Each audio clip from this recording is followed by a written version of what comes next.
जय माता रानी फ्रेंड्स, कैसे हैं आप सब। आशा करती हूँ सभी बहुत अच्छे होंगे। मैं पूजा वेलकम करती हूँ आपका आपके अपने यूट्यूब चैनल अंकित वास्तु ज्ञान में। फ्रेंड्स, हम सभी जानते हैं कि आजकल शारदीय नवरात्रे चल रहे हैं और नवरात्रों में कन्या पूजन का बहुत ही विशेष महत्व है। आज इस वीडियो के माध्यम से मैं आपके साथ पूरी पूजा की विधि, कन्या पूजन की विधि और नियम शेयर करने जा रही हूँ। तो फ्रेंड्स, आपको बता दूं कि नवरात्रि के 9 दिनों में देवी दुर्गा के 9 स्वरूपों की पूजा की जाती है। 9 कन्याओं के साथ विशेष पूजन का विधान है। जो लोग पाठ कर रहे हैं वो लोग पहले अपना पाठ खत्म कर लीजिए, उसके बाद कन्या पूजन कीजिएगा। आप अष्टमी या नौमी जिस दिन भी आप कन्या पूजन करना चाहें उस दिन आप कन्या पूजन कर सकते हैं। फ्रेंड्स, कन्या पूजन से पहले आपको अपना नियमित रूप से रोजाना की तरह पूजा खत्म करनी है। उसके बाद आपको हवन करना है। हवन आप लघु हवन कर सकते हैं। हवन करने के बाद ही आपको कन्या पूजन करना है। नवरात्रि में कन्या पूजन को अत्यंत शुभ माना जाता है। फ्रेंड्स, ऐसा माना जाता है कि नवरात्रि पर व्रत का लाभ हमें तभी प्राप्त होता है जब हम लोग कन्या पूजन करते हैं। नवरात्रि में अष्टमी और नौमी तिथि के दिन कन्या पूजन किया जाता है। तो फ्रेंड्स, आप भी अपने घर में छोटी छोटी कन्याओं को बुलाकर घर में उनकी पूजा जरूर कीजिए। ध्यान रहे, आपको एक दिन पहले कन्या को अपने घर में भोजन के लिए आमंत्रित करना है। और फ्रेंड्स, ये भी ध्यान रहे कि आपको कन्या पूजन सुबह के समय, दोपहर के समय या फिर शाम के समय, जब भी आप कर रहे हो, शुभ मुहूर्त में करें। फ्रेंड्स, आपको बता दूं कि 22 तारीख दिन रविवार को अष्टमी है और 23 तारीख दिन सोमवार को नौमी है। अष्टमी और नौमी दोनों दिन कन्या पूजन का विशेष विधान है। फ्रेंड्स, यदि कन्या पूजन के शुभ मुहूर्त की बात की जाए तो सुबह का मुहूर्त 7:51 से 10:41 तक रहेगा। वहीं नौमी तिथि की यदि बात की जाए तो 6:27 से 7:51 तक सुबह का शुभ मुहूर्त रहेगा। वहीं बात करते हैं किस कन्या का क्या स्वरूप होता है। तो फ्रेंड्स, नवरात्रि में पूजे जाने वाली 9 कन्याओं में 2 साल से लेकर 10 साल तक की कन्या होती है। इस आप 9 कन्याओं को जरूर पूजें। अगर आपको किसी कारण 9 कन्या ना मिले तो आप 7 कन्या पूज सकते हैं, 5 कन्या पूज सकते हैं। यदि 5 भी ना मिल पाए तो आप 1 कन्या तो जरूर पूजें। फ्रेंड्स, 9 कन्याओं के साथ आप एक बालक को भी जिमा लें, ये भी शुभ माना जाता है। वो भैरव का रूप माना जाता है। माता रानी के साथ यदि भैरव की पूजा ना की जाए तो पूजा अधूरी मानी जाती है। तो इसलिए आप एक बालक को जरूर जमाएं। फ्रेंड्स, वैसे तो कहा जाता है कि नवरात्रि के हर दिन कन्या भोज करवाना चाहिए। जैसे आपने पहले नवरात्रि में पूजा कर ली तो उसके बाद एक कन्या को भोजन करवाना चाहिए, उसी प्रकार दूसरे नवरात्रि में 2 कन्या को भोजन करवाना चाहिए। लेकिन आजकल हम लोग ऐसा नहीं कर पाते हैं और हमसे ऐसा हो पाना संभव भी नहीं है। इसलिए हम नवरात्रों के अंत में अष्टमी या नौमी तिथि के दिन 9 कन्याओं को एक साथ भोजन करवाते हैं। तो फ्रेंड्स, ध्यान रहे कि आपको 9 कन्याओं को भोजन करवाना है। उनके साथ एक बालक होना चाहिए, यानी कि एक लड़का भी होना अति आवश्यक है। लड़का जो हो वो छोटे स्वरूप का हो तो अति उत्तम माना जाता है। फ्रेंड्स, ध्यान रहे, आपको एक दिन पहले ही कन्याओं को अपने घर भोजन के लिए आमंत्रित करना है ताकि कन्या भी तैयार होकर आपके घर आ सके, उन्हें भी तैयारी करने के लिए वक्त मिल सके। फ्रेंड्स, बात करते हैं कन्या पूजन की विधि की। तो सबसे पहले जब कन्या आपके घर में आए तो प्रेम पूर्वक पूरे श्रद्धा भाव से उनके पैर धुलें। जिस प्रकार आप माता रानी की मूर्ति धुलते हैं, माता रानी की प्रतिमा धुलते हैं, तो उसी प्रकार कन्या के भी प्रेम पूर्वक पैर जरूर धोएं।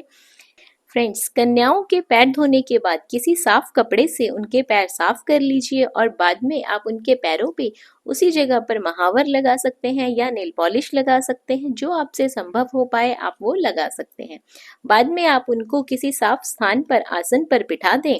आसन पर बिठाने के बाद आप उन्हें रोली कुमकुम से तिलक करें, कलावा बांधे। जिस प्रकार हम माता रानी की पूजा करते हैं उसी प्रकार कन्या स्वरूप माता की पूजा जरूर करनी चाहिए।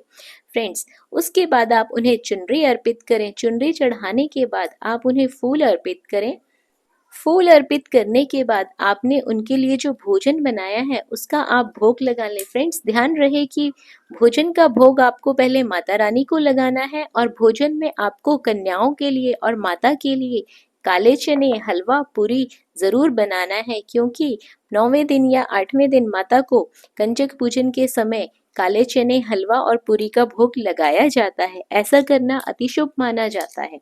फ्रेंड्स, आप चाहें तो उन्हें फल और मिठाई भी दे सकते हैं, ये आप अपनी क्षमता अनुसार दे सकते हैं। अगर संभव हो तो उन्हें एक केला या एक सेब भी दे दें तो ऐसा करना अति शुभ माना जाता है। फ्रेंड्स, भोजन कराते समय ध्यान रहे कि आपको माँ स्वरूप कन्या के साथ जबरदस्ती नहीं करनी है, क्योंकि जो कन्याएं हैं, जो बालिकाएं हैं, वो और घरों में भी जिम कर आई होती हैं, तो उनमें इतनी क्षमता नहीं होती कि वो ज़रूरत से ज़्यादा खा सकें। तो आपको उनके साथ जबरदस्ती बिल्कुल नहीं करनी है। वो जितना खा पाएं उतना आपको खाना है। बाकी आप उनको उनकी प्लेट में दे सकते हैं, या फिर आप उनको जो बचा हुआ खाना है उसे आप किसी साफ जगह पर रख सकते हैं। फ्रेंड्स, उसके बाद आप उनके हाथ धुलवा दीजिए। हाथ धुलवाने के बाद आप उन्हें स्थान पर ही दक्षिणा दें। दक्षिणा देने के बाद आपने जो नारियल रखा था कलश के ऊपर, उसे तोड़ने के बाद कन्याओं को नारियल ज़रूर दें। फ्रेंड्स, आजकल कन्याओं के लिए बहुत सुंदर सुंदर उपहार आ रहे हैं, तो आप उन्हें भेंट स्वरूप उपहार भी दे सकते हैं। जैसे कि चूड़ियाँ आ रही हैं, हेयर क्लिप्स आ रहे हैं, हेयर बैंड्स आ रहे हैं, या फिर बिंदी का पत्ता तो आपको ज़रूर देना चाहिए। माता रानी को श्रृंगार सामान ज़रूर अर्पित करें। प्रेम पूर्वक कन्याओं को भोजन कराने के बाद, यानी कि कन्या जीमने के बाद, उनसे अपने सिर पर हाथ रखकर आशीर्वाद जरूर लें और खुशी खुशी उनकी विदाई करें। फ्रेंड्स, अब बात करते हैं जिन लोगों को यदि कन्या किसी कारण ना मिल पाए तो वो भोजन किस प्रकार कराएं, अपने व्रत को किस प्रकार संपूर्ण करें। तो फ्रेंड्स, यदि आपको कन्या ना मिले तो आप हवन के बाद भोजन कहीं लेकर जा सकते हैं। एक एक कन्या को उनके घर में जाके दे सकते हैं। नहीं तो दूसरा काम आप ये कर सकते हैं कि आपके घर में यदि एक कन्या है तो आप उसे ही जमा लीजिए। और फ्रेंड्स, अगर आपके घर में एक कन्या भी नहीं है तो आपके लिए दूसरा ऑप्शन ये कि आप किसी मंदिर में जाकर 9 कन्याओं के नाम की दक्षिणा मंदिर में चढ़ा सकते हैं। ऐसा करने से भी आपको व्रत का संपूर्ण फल प्राप्त होगा। या फिर आप ऐसा भी कर सकते हैं कि किसी जरूरतमंद व्यक्ति को सूखे अनाज का दान आप दे सकते हैं। जैसे पूरी के लिए आटा और कच्चे चने आप दान में दे सकते हैं। या फिर अगर आपसे बन पाए तो किसी जरूरतमंद व्यक्ति को आप भोजन करा सकते हैं। ऐसा करने से भी माता आप पर प्रसन्न होगी, आपके पूरे फलों का, व्रत का पूरा फल आपको प्रदान करेगी।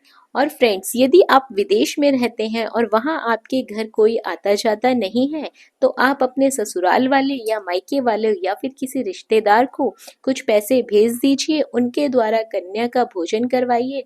वो कन्या भोजन का फल भी आपको प्राप्त होगा। फ्रेंड्स, ध्यान रहे कि आपको जो भी कार्य करना है पूरी श्रद्धा भाव से प्रेम पूर्वक करना है। कन्याओं को जीमना है। जीमते समय आपके मन में कोई भी गुस्सा नहीं होना चाहिए। माता रानी का स्वरूप कन्याएं आपके घर में पधारी हैं, तो आप उनका प्रेम पूर्वक पूजन कीजिए। शक्ति की पावन स्वरूप मानी जाती है कन्याएं, इसीलिए ऐसी मान्यता है कि 2 साल से लेकर 10 साल तक की कन्या को पूजने से घर में दरिद्रता दूर होती है। वहीं यदि आप 3 साल की कन्या को पूजते हैं तो घर में सुख समृद्धि बढ़ती है। यदि जातक 4 साल की कन्या की पूजा करता है तो उसके जीवन में सभी प्रकार की समस्याएं दूर होती हैं। तो फ्रेंड्स, कन्या पूजन बहुत ही जरूरी है। कन्या पूजन जरूर करें।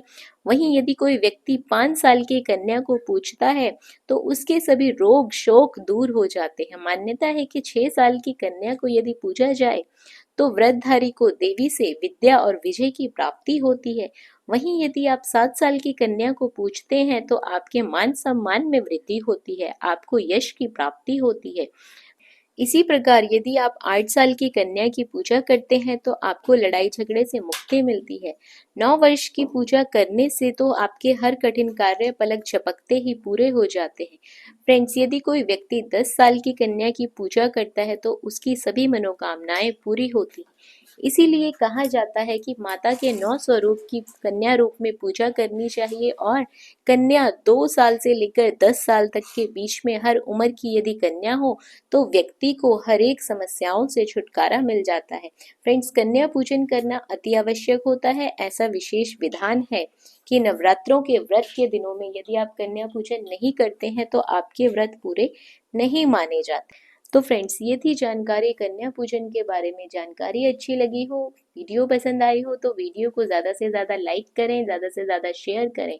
बने रहिए आपके अपने चैनल अंकित वास्तु ज्ञान में। धन्यवाद।